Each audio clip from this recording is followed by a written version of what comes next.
Para os brasileiros, 19 horas é a hora de ver televisão. É a programação global mágica de 3 horas inteiras de novelas da principal TV do país,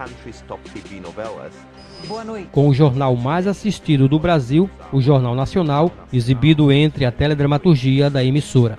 Em outros lugares, noticiários de TV pode estar em crise, mas no Brasil, mais de 70% da população consomem a totalidade de suas notícias pela televisão. E é a Globo a maior rede de televisão do país.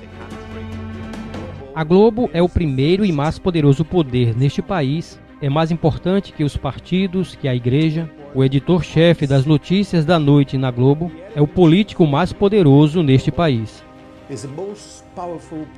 O Jornal Nacional é tão influente que pode simplesmente mudar a visão completa do país em apenas uma noite. Em uma noite apenas, você pode mudar totalmente o curso do debate no país.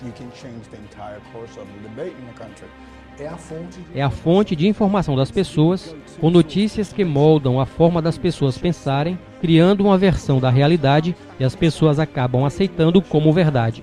É a produção de uma hegemonia de pensamento, de interpretação de fatos, que se apresenta por si só como a verdade. Acaba aceitando que aquilo é verdade. É a mesma política brasileira que funciona assim. Se a notícia não for mostrada no noticiário noturno da Globo, aquilo não aconteceu. Nos últimos 2 anos, o escândalo de corrupção conhecido como Operação Lava Jato levou o Brasil a uma crise política. Milhões de brasileiros tomaram as ruas, alguns apoiando a ex-presidente Dilma Rousseff, que não estava sendo diretamente investigada, mas que foi afastada, enquanto outros pediam seu impeachment. A Globo parece ter escolhido seu lado. A Globo não apenas cobriu os protestos contra Dilma Rousseff, os repórteres iam até lá e os repórteres diziam: "Você ainda pode vir para cá, todo mundo está se reunindo agora por aqui." Muita gente chegando pelas estações de metrô.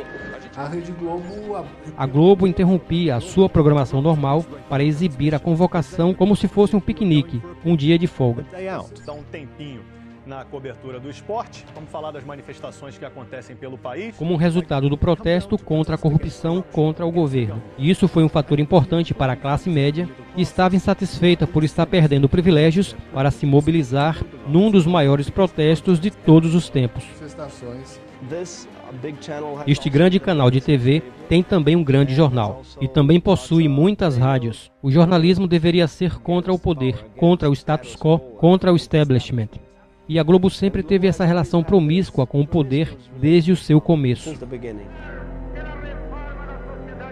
Em 1964, a Globo apoiou abertamente o golpe militar e passou a se estabelecer como uma companhia de mídia dominante no Brasil.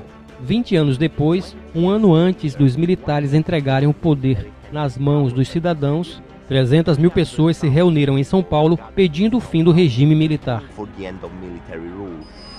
Dia de festa em São Paulo. No Jornal Nacional, espectadores foram informados que os manifestantes estavam celebrando o aniversário da cidade. Em 1989, o Brasil teve finalmente a sua primeira eleição presidencial direta em quase 30 anos. A Globo apoiou o candidato conservador Fernando Collor, distorcendo fortemente o último debate em seu favor.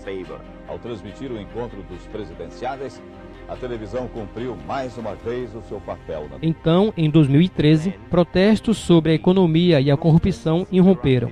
A Globo foi um dos alvos dos manifestantes e a rede finalmente se desculpou por ter apoiado o golpe, uma desculpa que foi entendida como tática.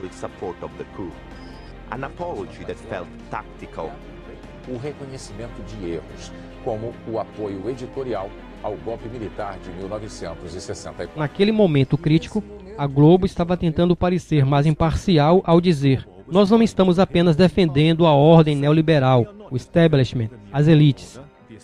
Queremos ser mais inclusivos, então estamos revisando a nossa posição anterior." Bem, foi um gesto vazio de relações públicas na realidade.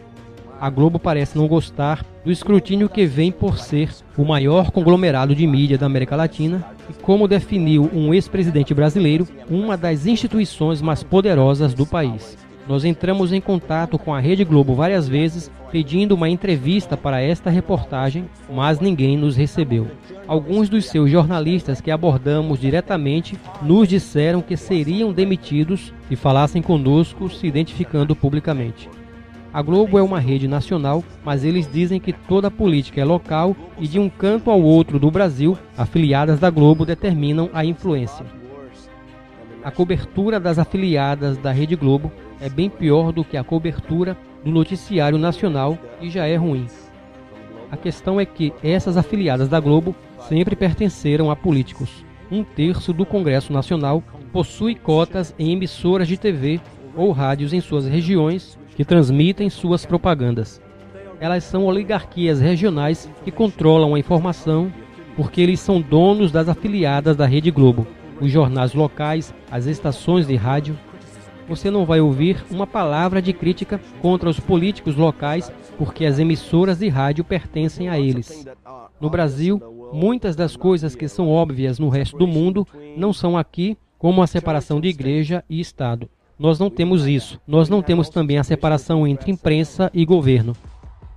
A Casa dos Profetas Profanos, livro de Talvanes Araújo, lançado pela Chiado Editora, relata a odisseia baseada em fatos reais de um seminarista em um dos mais tradicionais seminários religiosos.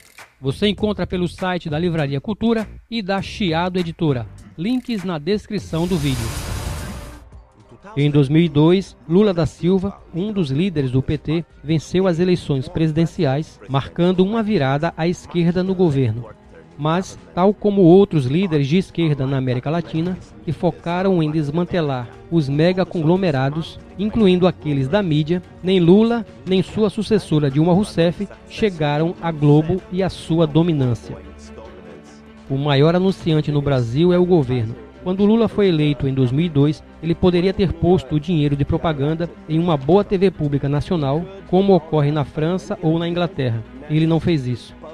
Ele pensou que a Globo funcionaria para o PT, assim como a Globo funcionou para os governos anteriores. Mas a Globo não fez isso. Eles estavam e estão com medo da Globo. Eles não desafiaram a Globo. E esse foi o maior erro de Lula e Dilma. Eles viram isso chegando, mas não puderam reagir. Eles cavaram suas próprias covas. Talvez eles tenham sentido que a Globo era muito grande para ser reformada ou que eles poderiam usar o escritório do presidente para manter a Rede Globo sob controle. Agora o Brasil tem um governo conservador. O Senado votou para impedir Dilma Rousseff e este governo pode ficar no poder até 2018.